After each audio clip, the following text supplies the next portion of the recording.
The king's favorite, who was castrated and hanged in public. A naked man, dragged through a jeering crowd, his body smeared with filth. His tongue was bitten from screaming.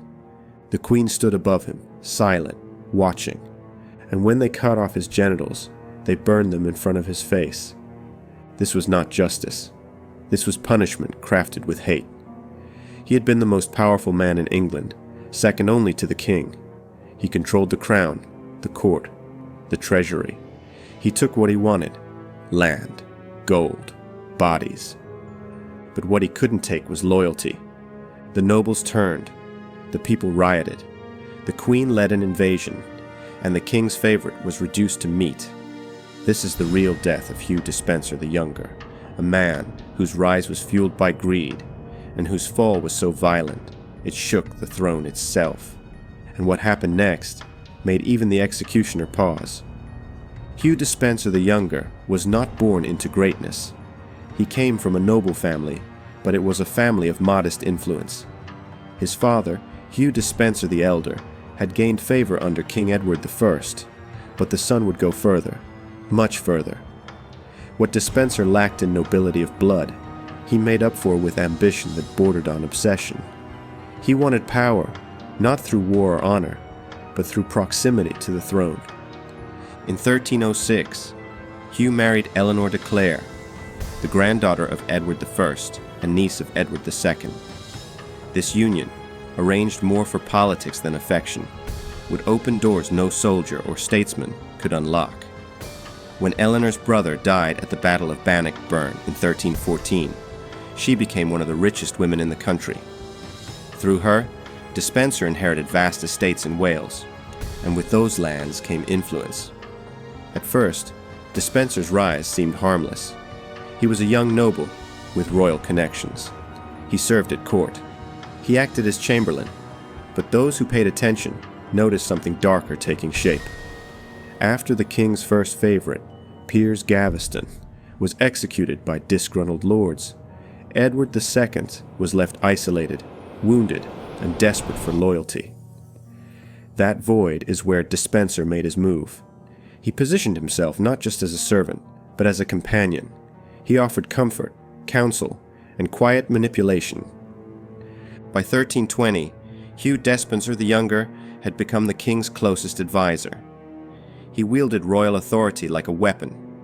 He had men arrested without trial. He seized lands under false pretenses. Whole families were stripped of their inheritance, while Despenser's wealth and reach expanded without resistance. In Wales, he amassed a network of castles and territories that rivaled royal holdings. He used the king's trust like a shield, placing himself beyond the reach of law. The barons hated him. The people feared him. Even Queen Isabella, Edward's own wife, found herself increasingly pushed aside. Despenser had turned the king's affection into political dominance, but he did not care about balance or caution. He wanted total control. He believed he could never fall, and for a time, that belief seemed true. No man at court could challenge him.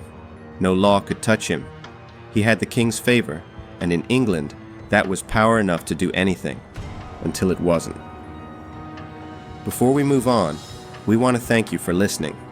We really like making these videos and would highly appreciate it if you subscribe to our channel. Thank you. Let's move on. Once Despenser had his hands on power, he showed no interest in restraint. He did not hide behind subtlety or diplomacy.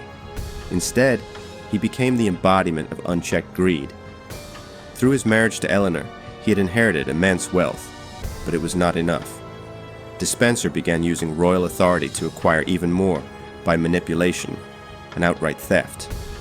He targeted landowners with false accusations, sometimes of treason, sometimes of mismanagement, all so he could force them to surrender their estates. The legal process was a formality. If a man refused, he was arrested. If he protested, he was punished. Despenser operated like a private tyrant, wrapping himself in the protection of the crown while stripping noblemen of land that had been in their families for generations. Nowhere was his ambition more obvious than in the Welsh marches. These were borderlands, traditionally ruled by powerful marcher lords who had earned their status through battle and blood. Despenser saw these lands as ripe for conquest. Within a few years, he had seized a massive block of territory in South Wales, displacing men who had once been the king's most loyal military allies. The nobles did not sit quietly. The marcher lords, led by men like Roger Mortimer and Humphrey de Bohun, began speaking out. They demanded that Despenser be removed. At first, the king ignored them. When they pressed harder, Edward agreed to exile Despenser in 1321, but it was only temporary. Within months, the king had recalled him, and Despenser returned to court more ruthless than ever. That act, the recall of a man they considered a thief and a tyrant, was the final insult. The barons saw clearly that the king would choose Despenser over the kingdom itself. The rebellion that followed was not just political, it was personal. Men who had once bled for the crown now raised swords against it. Castles were seized. Troops marched. The Despenser War had begun. And in every battle cry, in every act of defiance, one name echoed: Hugh Despenser. He was no longer just a greedy favorite. He was the face of tyranny, and his fall had already begun, even if he refused to see it. By 1321, the hatred for Hugh Despenser the Younger had turned into open rebellion. The barons who had once pledged loyalty to the king were now sharpening their swords, not for foreign enemies, but for a war within England's own borders. The kingdom was no longer ruled by its monarch alone, but by the shadow behind the throne, a man whose greed had provoked even the most loyal into treason. The marcher lords, powerful men who controlled the dangerous frontier between England and Wales, had been humiliated by Despenser's land grabs. Some had lost their castles. Others had watched their allies imprisoned or executed. When they rose up, it was not just to challenge the king, but to destroy the man who had stolen their inheritance. Led by Roger Mortimer and Thomas of Lancaster, the rebellion spread quickly. Nobles across the country joined the cause, not out of love for each other, but out of shared hatred for Despenser. They demanded his exile. They marched on London. For a brief moment, the pressure forced Edward II to act. Despenser was banished from the court, stripped of his titles, and sent into exile.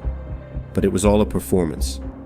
Only a few months later, Edward brought him back. Despenser returned more powerful than ever. The king gave him control of royal castles, command over armies, and the authority to crush anyone who had opposed him. What followed was not reconciliation. It was revenge. Despenser led brutal campaigns against the rebels. Castles were burned. Lands were confiscated. Men were executed without trial. Thomas of Lancaster, once one of the most powerful nobles in the realm, was captured and publicly beheaded. His death sent a clear message. The crown belonged to Despenser now, but not everyone could be silenced. Roger Mortimer, who had escaped execution, fled to France, and waiting for him there was an unexpected ally, Queen Isabella. She had grown cold toward her husband. Despenser had made her a prisoner in her own court. He had stripped her of income, influence, and dignity. Together, Mortimer and the Queen began planning something unthinkable. They would invade England, depose the king, and bring Despenser to justice. It would be swift, it would be bloody, and it would end on a scaffold. In the autumn of 1326, the tide finally turned. Roger Mortimer and Queen Isabella crossed the English Channel with a modest army, landing in Suffolk. What they lacked in numbers, they made up for with momentum. Across the country, nobles who had once served Edward II now defected to the Queen's banner. Towns opened their gates. Castles surrendered without a fight. The king's power collapsed in days. Despenser stayed by Edward's side, believing the storm would pass, but it did not. It gathered speed, and it devoured everything in its path. They fled west, first to Gloucester, then into Wales, hoping to find refuge among the few lands Despenser had not yet lost. But the people there did not forget what he had done. They had been forced to serve him, pay him, kneel to him. Now they turned on him. They rose up in revolt. Food ran low. Allies vanished. The king and his favorite disguised themselves and ran for the coast, hoping to escape by ship, but storms wrecked their chances. The sea was no safer than the land. On November 16th, 1326, near Llantrisant in South Wales, Hugh Despenser the Younger was captured alongside Edward II. The fall was complete. The man who had once ruled through fear now begged for mercy. He was taken in chains to Hereford, where Queen Isabella waited. She made no effort to hide her satisfaction. This was not just politics. This was personal. There was no trial in the true sense. Despenser stood before a council that had already made its decision. The charges were long and vicious: theft, treason, abuse of power. But there was one charge the council emphasized above all others: the unnatural relationship between Despenser and the king. The accusation of sodomy was not new, but now it served a purpose. It gave the rebellion moral justification. Despenser was not just corrupt, they said. He was sinful, unfit to live, and the punishment for such a man could not be simple death. It had to be seen. It had to be felt. The sentence was passed without hesitation. He would be drawn through the streets, hanged, castrated, eviscerated, beheaded, quartered. It would not be quick, and it would not be clean. On November 24th, 1326, the people of Hereford gathered in silence.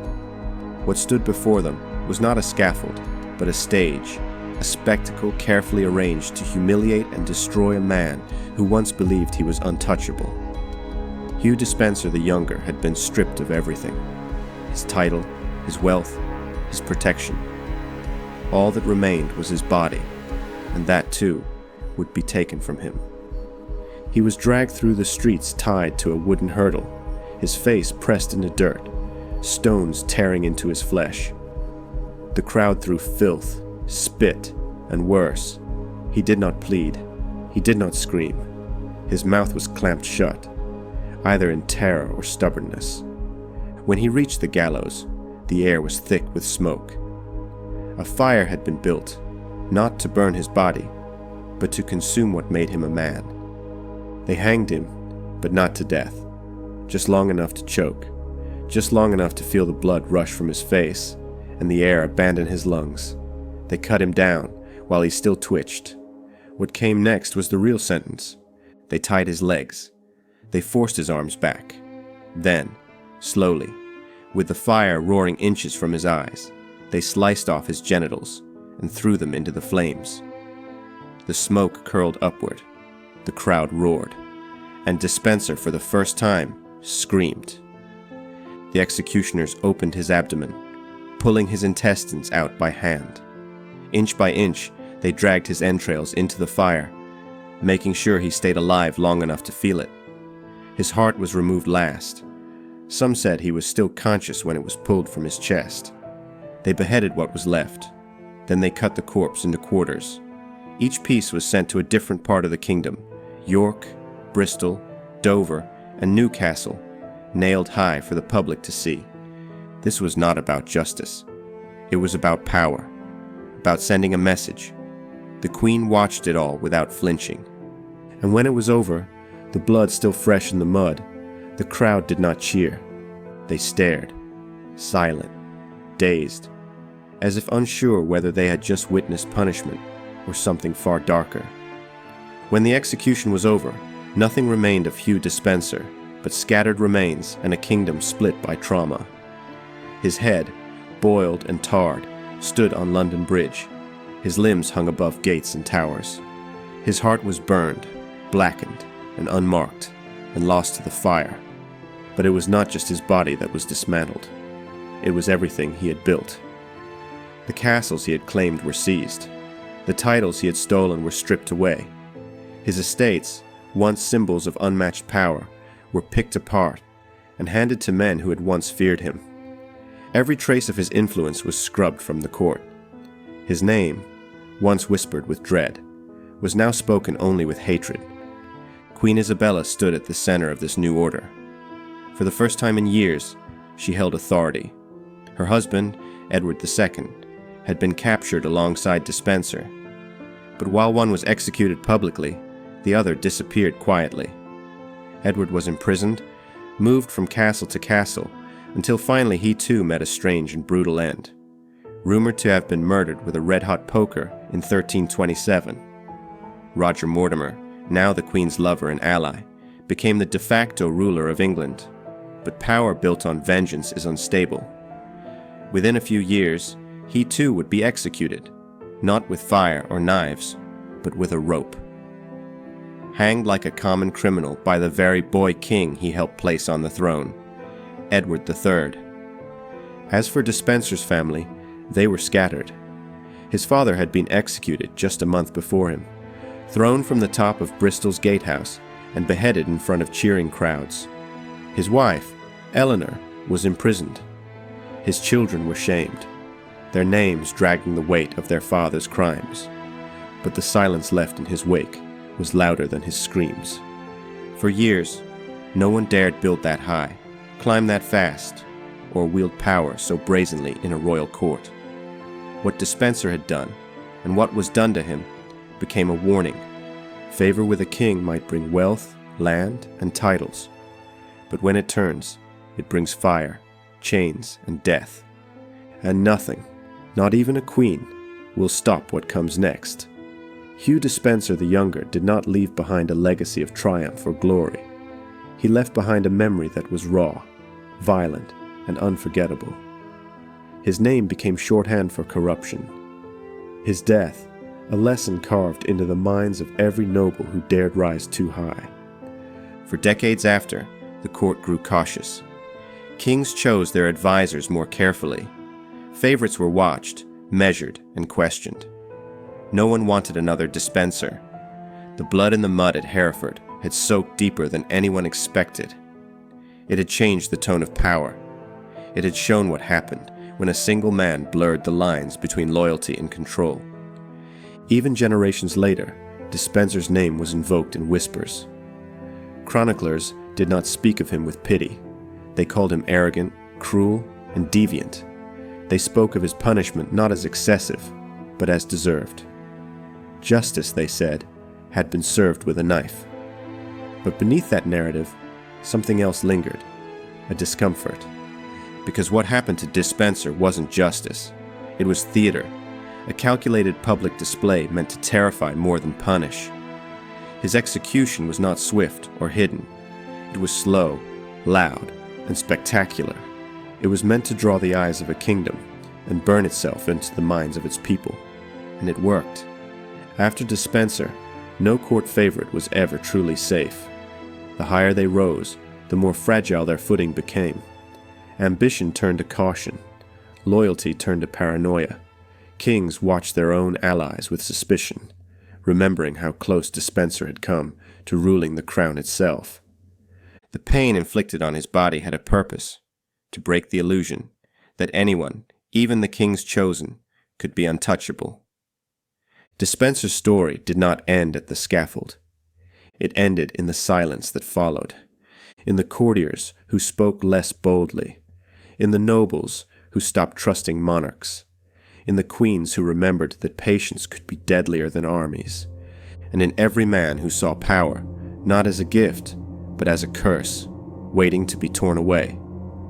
Queen Isabella had waited years for this moment, years of humiliation, years of watching Hugh Despenser twist her husband into a puppet, years of being stripped of power, dignity, and presence in her own court. When Despenser fell, it wasn't enough for him to lose everything. She wanted him to suffer, and he did. Isabella had played the long game. While Despenser was confiscating lands and silencing nobles, she was building alliances, quietly, strategically. She knew there was no defeating Despenser from within. He had Edward's full protection, and no enemy at court could touch him without permission from the throne. So she did what no queen had dared before. She went outside the kingdom to destroy it.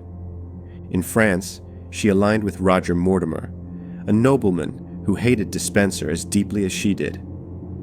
Their partnership was political at first. Then, it became personal.